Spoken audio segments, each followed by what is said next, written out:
fair to say that in the last few years, Fuerteventura has taken the crown from Norway as the premier holiday destination for UK anglers seeking big fish from the shore. It's easy to see the appeal. Fuerteventura is a relatively cheap trip, and most importantly, the quality of fishing can be amazing, particularly when it comes to the larger species. So when I was asked to film the Gwinear Angling team's second trip to the windy island, I didn't need much persuading, especially as I was told that, as well as filming, I was expected to contribute to the fish tally when and where I could. What can I say? It's a tough job, but somebody's got to do it.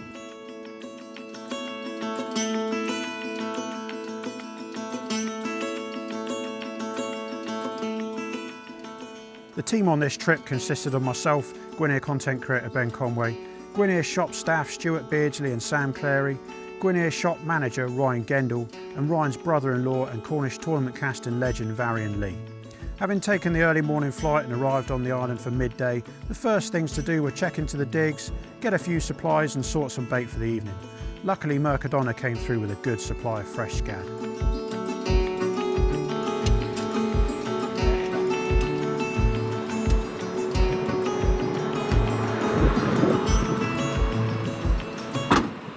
Let's go. As far as a general aim for our week's fishing, the goal as a group was to get among as many of the larger species as we could, while also showing some of the island's more fun side with smaller, more colourful species and some of the pelagic fish that offer fantastic sport, especially to lure anglers. Even before we arrived on the island, we were a bit dubious about our prospects with the lighter line species, as the wind forecast for our trip looked terrible. As it was, we were forced to pick our venues with care, and the inclement weather ruled out many of the places that we would have fished had we had the opportunity. We decided to kick off our week's fishing with a simple beach session. After the hours of travelling and lack of rest, the call was made to take it relatively easy the first night, get a good sleep in and start the real pursuit the next day. Of course, this is still Fuerteventura though, so you've always got a chance of something massive turning up and scuppering your plan for an easy session. Stew's on. Oi, come on. Oh. What's going on, Sam? I've just rebaited the bigger rod after Stuart caught, well, he hooked up to something decent and it come off. So I put a fresh bait on, I've gone out a bit of distance, which seems to be where they are. So fingers crossed I'll get one in a minute. Nice. Tell me about your holy mackerel. It stinks. It's in my bag and it's going to stain my bag for the rest of its life. Is it doing the business though? It's got me a bite, so I can't complain.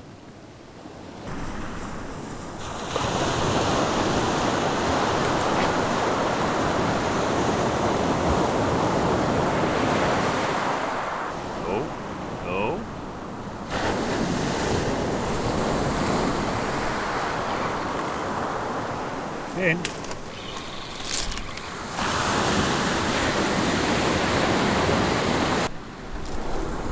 Doing absolutely nothing. Here it is, it's in the dump. That's like a small stinger. Baby stinger! That's what's been pestering me. Little babby. Oh, nailed. 8 and 8 no as well. In the end, the fishing proved slow with only a small stinger falling to Stu's rod. It's important to be extra wary with these small common stingray though, as they are absolutely vicious with their tails and can easily impale an unwary hand.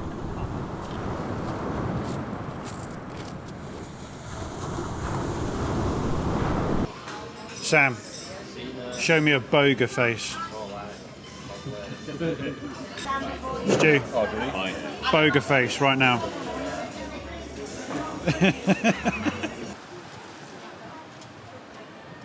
The first full day started with a full English breakfast, then a nose around the town at Coletta de Fusta before heading back to the digs to get tackle tuned up and rigs tied.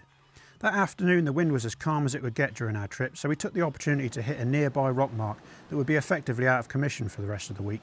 A couple of hours worth of species fishing was the order of the day, something that's really enjoyable in the Canaries, as there's such a variety of colourful fish there to be caught.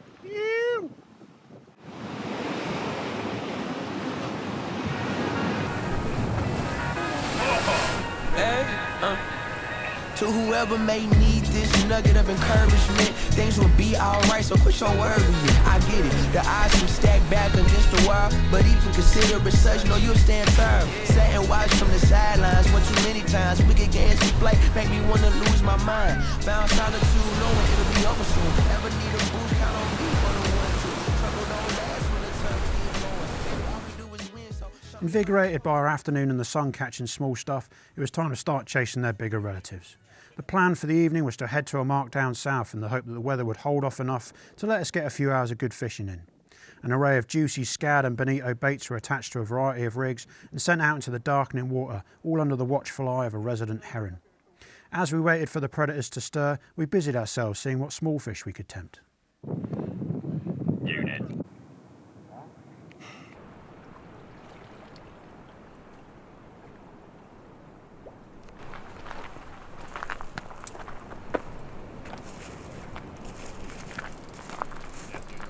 Varian was first into a sizable fish, something clearly pretty hefty and with no intention of giving up without a fight. Varian had told us on the way that his previous biggest fish from the shore was a conger of around 30 pounds. Now, that's a big fish by UK standards, but things are different in Fuerteventura, and it was clear from the way the old Century carbon metal crest was bending that Varian was about to substantially improve on that long-time PB. I think it might be a butterfly. Oh. We should put that on.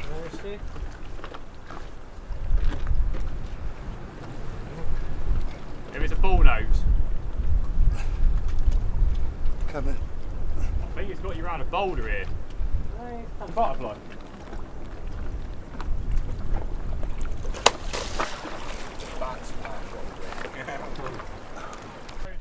Stu took care of landing duties as Varian got the better of a good-sized butterfly ray. We all considered the use of a gaff necessary on this venue, as it's the safest way of controlling a large and potentially hazardous fish, both for us and the fish itself. After unhooking, we measured the width of Varian's fish, comparing our measurement to a conversion chart to give an approximate weight. First butterfly of the trip. I'm not great at these. Next up, it was my turn, and after a good positive bite, I latched into my first ever butterfly ray, having failed to catch one on my previous trip to the island. Butterflies give a great account of themselves on UK beach tackle and are a deceptively dense and powerful species in the flesh. The fight is more fun than physical though, with none of the gruelling brutality of a battle with one of the big stingrays. They don't take anywhere near as much time to tame. 30 kilo. 66 pound bang on. Oh, that's all right, isn't it? Well done, sir. Thank you.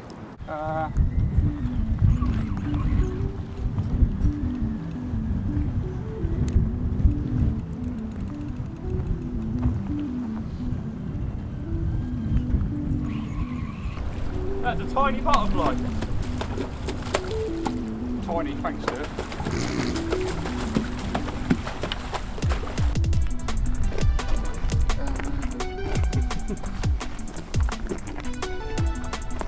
There are a lot of different species of bream in the waters around the Canary Islands, with many of them being in the small peckerfish category. These can make mincemeat of supermarket bait in no time, and it's always a concern when embarking on a session. Of course, there are also sizable species too, like Cooch's bream. Varian caught this example on a ray bait and made a local angler in his son's day when he donated his fish to their dinner table.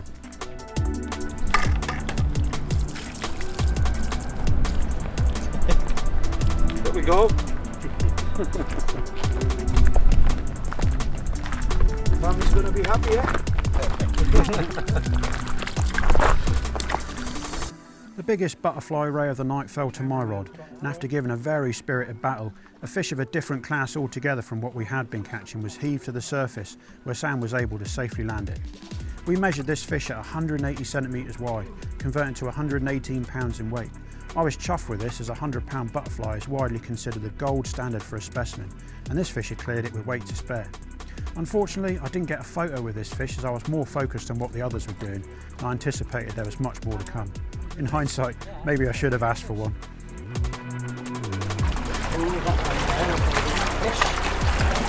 Take the gaff out, mate, we just put it back like that. Right, ready? Put this over there. There we go. Revert. Beautiful.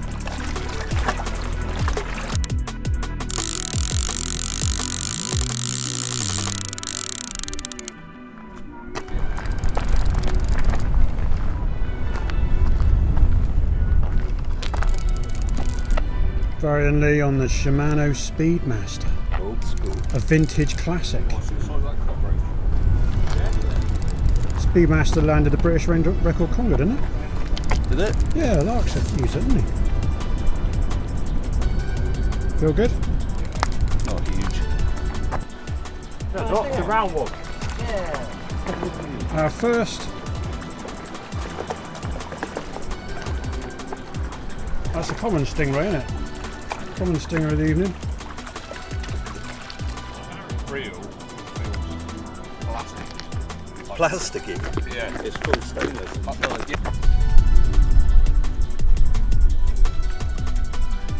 Yeah. Yeah, we got him. Sam's in.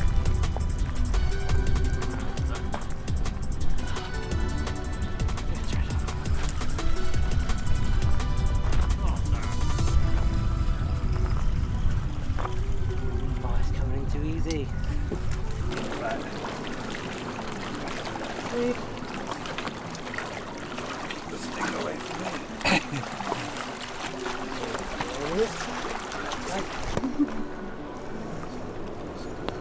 Sick. Look at that though. What wouldn't eat that? What are you going for, Stu? Tell me. What is this cast going to produce? 400 pounder. Yeah. Aiming high. A 400-pound what? Stinger. Okay. Because I ain't messing around with none of these 60-pound butterflies. Yeah, they're just little boys. They're Fish, babies really, to aren't me. they? Fish for kids. So I'm going carp style, big bait, big fish. I like the way your mind works, Stu. And You're a natural predator. What wouldn't eat that? I'd eat that.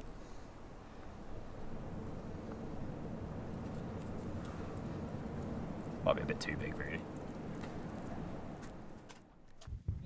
After Varian and Sam's common stingray, I'd hoped that a big stinger species might show up, as that had been the pattern when I'd fished this venue before. So when Stu's rod belted off and the fish seemed to be running out into open water, I was hopeful that we would see the first big stingray of the trip. This ain't fighting like a ray at all. That ain't a... This could be a round ray. It's going like that.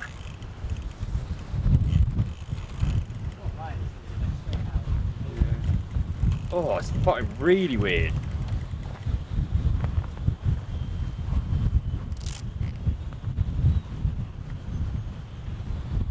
Where's this wind come from? Oh, oh no. It's like pinging off fins. That's horrible. As it was, Stu's catch ended up being another butterfly ray. With the weather now starting to take a turn for the worse and strong gusts of wind ripping right across us, we made a democratic decision to call an end to the session and give a more sheltered venue on the way back a try. It had been a great session, with everyone getting among the fish and a nice bit of variety in the form of fish like Varian's cooches bring. It was surprising how quiet the smaller fish were. I expected to be able to easily catch plenty of smaller bream species to use as fresh bait, but that hadn't been the case in this session and was a consistent pattern throughout our week's fishing. Our next mark was a familiar one for me, being the venue that my mate Roy Moore had landed a 434-pound beast of a round fantail ray from on my previous trip. Got a fish? Oh, unit. Look at him. Little treasures, aren't they? Massive. The camera didn't even know how to focus that, I imagine. No, it had struggles. One of the things it takes getting used to in Forta is how soft some of the venues seem. Back home in the UK, it would be impossible to imagine getting stuck into such monstrous fish in such calm, clear, shallow water, especially when fishing with such heavy gear and 150-pound traces. But this is Fuerteventura, and you can have magical nights here under conditions that would guarantee a blank back home. You just need to open your mind to it. It's impossible to fish for the ray species in Fuerteventura without coming across at least the odd angel shark, a species that is incredibly rare here in the UK, but highly protected and very abundant throughout the Canary Islands. These fish are renowned for their lacklustre fight when hooked, but they often make up for it when you get them on dry land. It's important to remember to handle angel sharks with care and return them promptly to the water. If you are fishing in the company of local anglers, they'll sometimes stop to watch if they notice you dealing with this species, so make sure you follow best practice as closely as you can.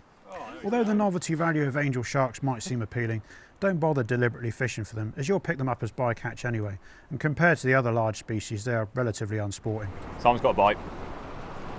It's all kicking off. I didn't expect us to go too long without encountering one of Fuerteventura's round fantail stingrays.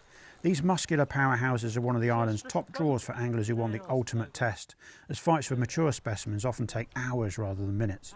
What I didn't expect is for Sam to hook one on a spinning rod fishing small fish strips for bream. I've got a little Mutsu circle one out as well. I think the line will probably part before anything major happens. Come back in towards the beach. Sam fishing for stingray with entirely appropriate tackle. Although clearly not one of the bigger fish, it undoubtedly represented a far sterner test than the spinning rod was designed to handle, and had it bent into an array of alarming shapes as Sam tried to make an impression on the angry stinger. To my surprise, Sam actually began to take charge of the battle, even on such light equipment, and I started to entertain the idea that this fish might actually be ours at some point.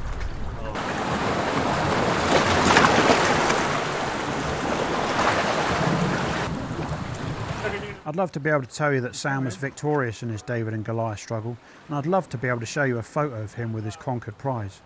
But almost inevitably, after a minute or two on a short line, the fish decided to dip into its bag of dirty tricks, run Sam through a series of boulder and cut through his light braid like a hot knife through butter. Such is big stinger fishing, even on far heavier equipment. Sometimes it just doesn't go your way.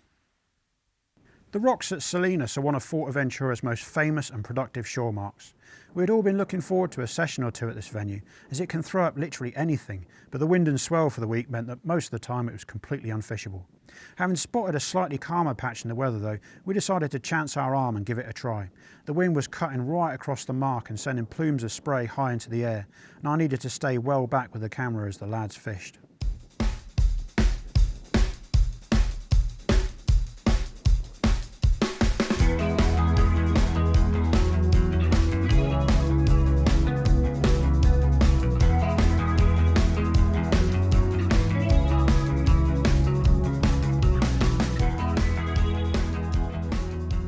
The session was a gamble at best, and as the light faded we made our move to our choice of venue for the evening, another of Fuerte's most well-known marks. This is a beach that I've fished before and not felt any great affinity for, so I wasn't expecting much from myself, but I was hopeful at least one of the other lads would winkle out a good fish. Very cute. Hopefully we get a bigger one. Babbies. What do you say, Stu? BB. Look at the size of it. But is it a unit?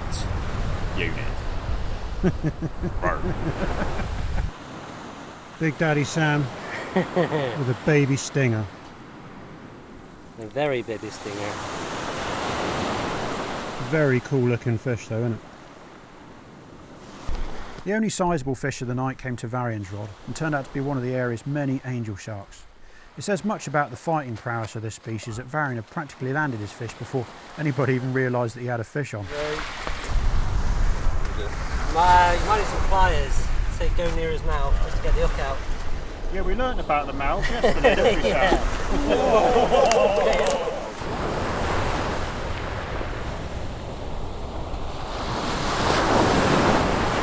Fish of the day so far for Varian.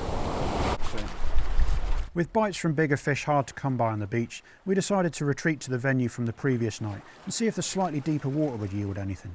Ryan was first to make contact with a fish, landing an angel shark of his own.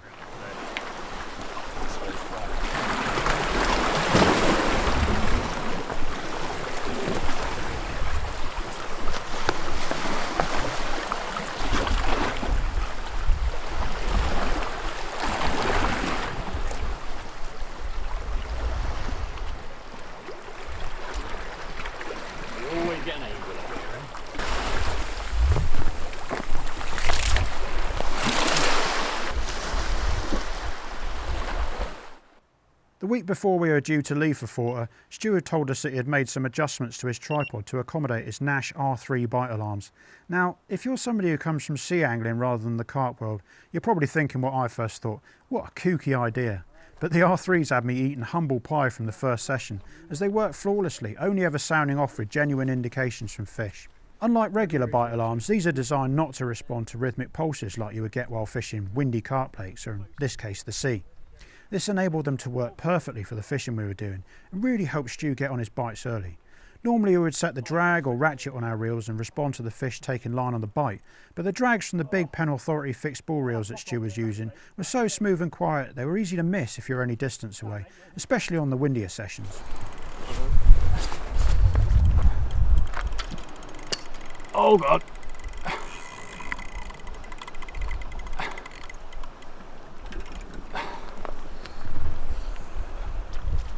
Oh. Sorry. What is it? Is it a butterfly? Yeah, it is. This is the one next to the wall, Sam. Yeah. Up that drag a bit, Stu. Ow. Learn to love the pain. They're only testicles. Don't you dare go for that boulder. Don't you dare go for that boulder.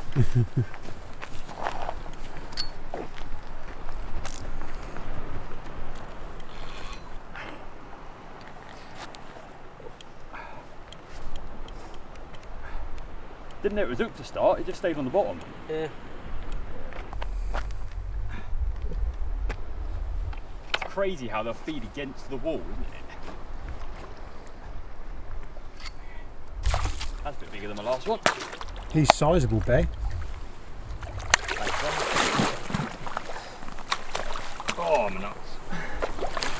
Should you have to lift him up, Sam? Oh, do you want to go straight up there? Yeah. That's quite a big one, isn't it? Relatively. Oh. Thank you, Sam. Well done. Oh. Is that the first butterfly we've had off yet? Yeah. They're not really very prolific here, are they? I tell you now, the bite alarms are a lifesaver. That was good. Oh, in the corner of the mouth. Dongle. Yeah.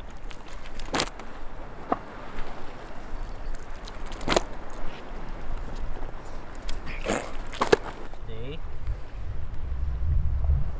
Oh, 150 there. Maybe a couple more. An extra 10. 153? 153. 152, 153. 32.2 kilos. 32, Decent, mate, decent.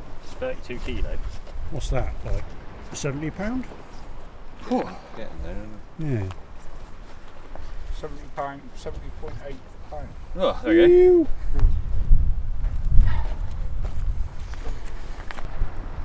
Stu, Yeah. is it a unit? Yes. Right unit. Unit.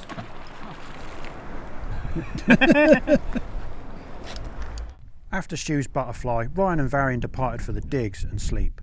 Feeling that there were more bites to be had out there, Stu, Sam and I stayed on for another hour. Stu's bite alarm did sound off again and he did land another angel shark, but tiredness began to tell and we followed Ryan and Varian's trail back to the accommodation soon after. The trip had been a success for us so far, though we were yet to put any of the big stingrays on the beach. The week was still young though and the monsters have to feed sometimes, so we were confident. But would our confidence be well founded? All will be revealed in part 2. Whenever I pull, it pulls back harder. What's it, Mark? Should be there somewhere. But... Sort testicles for you. Yeah.